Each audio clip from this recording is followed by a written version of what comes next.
Just entered the hotel, straight touching down from Port Moresby in Papua New Guinea. Prime Minister arrived just a while ago on the third leg of his three-nation tour. It has been absolutely packed visit so far, with both bilateral and multilateral engagements, about which we have spoken over the last couple of days. Just to share with you very briefly the sense of proceedings, the meetings, the discussions that happened between the Prime Minister of India and the 14 leaders of Pacific Island countries at the third India FIPIC summit, which was held in Port Moresby in Papua New Guinea. Prime Minister arrived in Port Moresby late on Sunday night.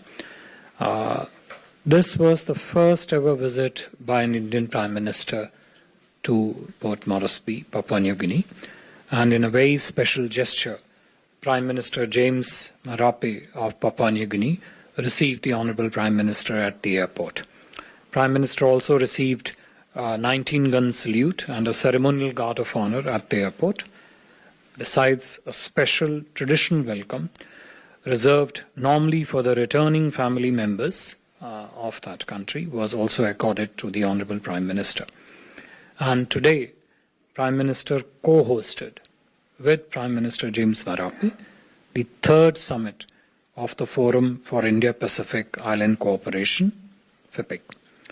This is a unique platform that brings together India and 14 Pacific Island countries: Cook Islands, Fiji, Republic of Kiribati, Republic of Marshall Islands, Federated States of Micronesia, Niue, Republic of Nauru, Republic of Palau, Papua New Guinea, where the summit was held, Samoa, Solomon Islands, Tonga, Tuvalu, and Vanuatu.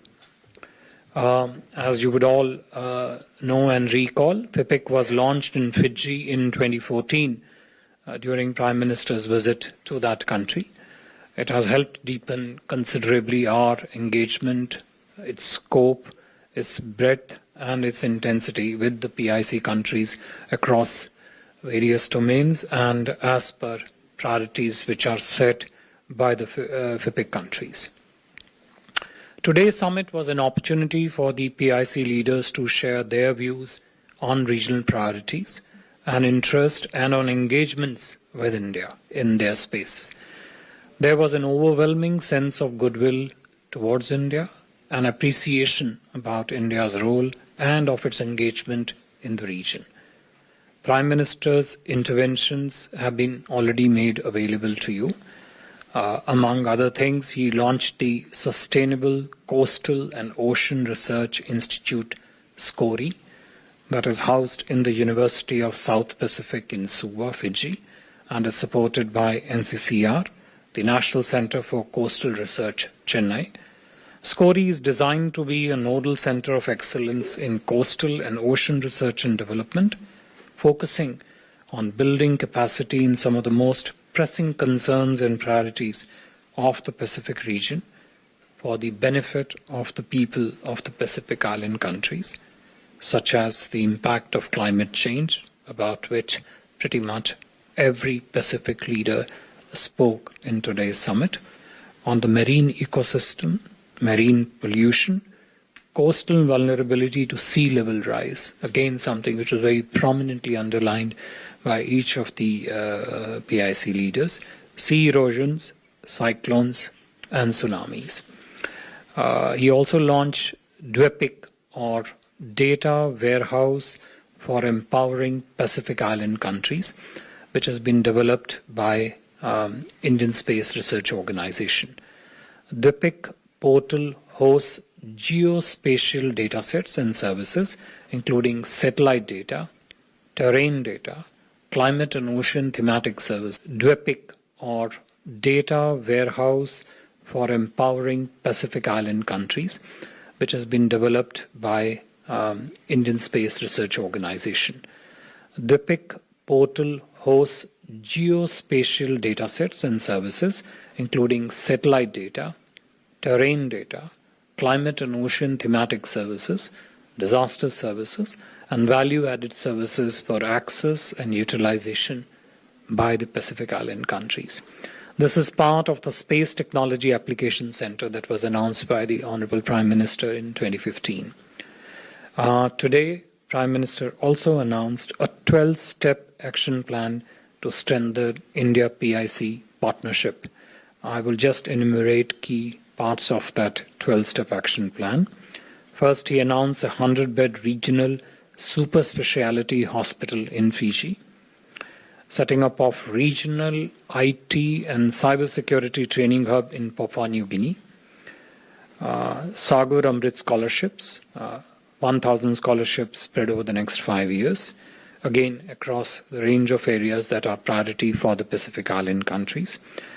Jaipur Foot Camp to be organized in Papua New Guinea in 2023, and thereafter 2 camps annually in various countries of the Pacific. FEPIC SME Development Project was another key action point announced today. Solarization project for government buildings across the Pacific Island countries. Desalination units for drinking water. Supply of sea ambulances to the countries of the Pacific Island. Setting up of dialysis units. Setting up of 24/7 emergency helpline.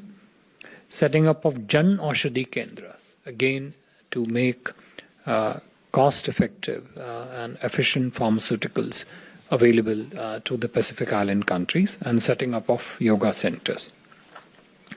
On the bilateral side, Prime Minister held meetings with the PNG Governor General, Sir Bob Dade, as well as with Prime Minister James Marape.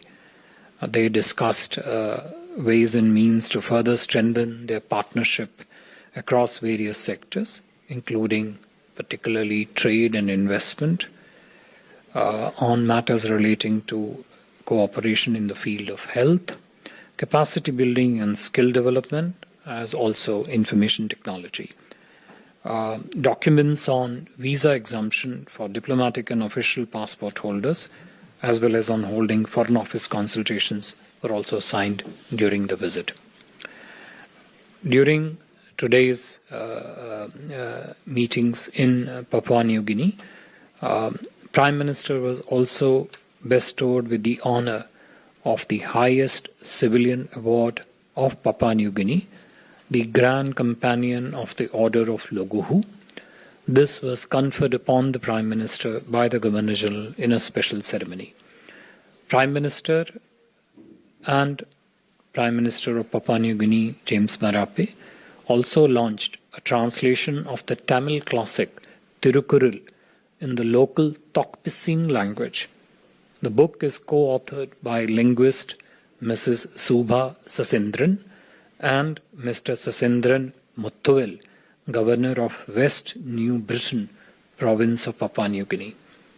Prime Minister also had a bilateral meeting with His Excellency Mr. Sitamani Rabuka, Prime Minister of Fiji. Discussion covered key sectors of cooperation, including capacity building, healthcare, climate action, renewable energy, agriculture, education, and information technology. On behalf of the Fijian President, His Excellency Mr. Ratu William Maivallili Kottinever, Prime Minister Rabuka bestowed Prime Minister Modi with the highest honor of the Republic of Fiji, the Companion of the Order of Fiji. Prime Minister Modi thanked the government and the people of Fiji for this honor and dedicated it